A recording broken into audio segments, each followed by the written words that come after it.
আৰু এটি চাঞ্চল্যকৰ কথা হ'ল 1933 চনত প্ৰথমবাৰৰ বাবে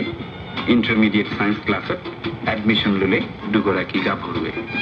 বিজ্ঞানৰ নিশ্চয় উন্নতি হ'ল পিছে অসমীয়া সাহিত্যত কিন্তু উখল মাখল লাগিল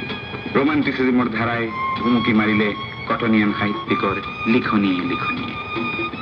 মহেন্দ্ৰনাথ ডেকা ফুকনে ডিজাইন কৰিলে কটন কলেজৰ এমব্লেম বা প্ৰতীক সমগ্ৰ কটনিয়ানক আঁকোৱালি লোৱাৰ মানসেই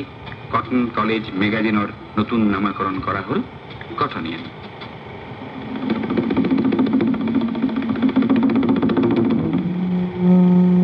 ব্ৰিটিছ সাম্ৰাজ্যবাদৰ কবলৰ পৰা মুক্তি পাবলৈ ভাৰত জাগি উঠিছে স্বাধীনতা সংগ্ৰামে কটন কলেজকো উত্তপ্ত কৰি তুলিছে 1919 চনৰ কথা বিশ্বকবি ৰবীন্দ্ৰনাথ ঠাকুৰক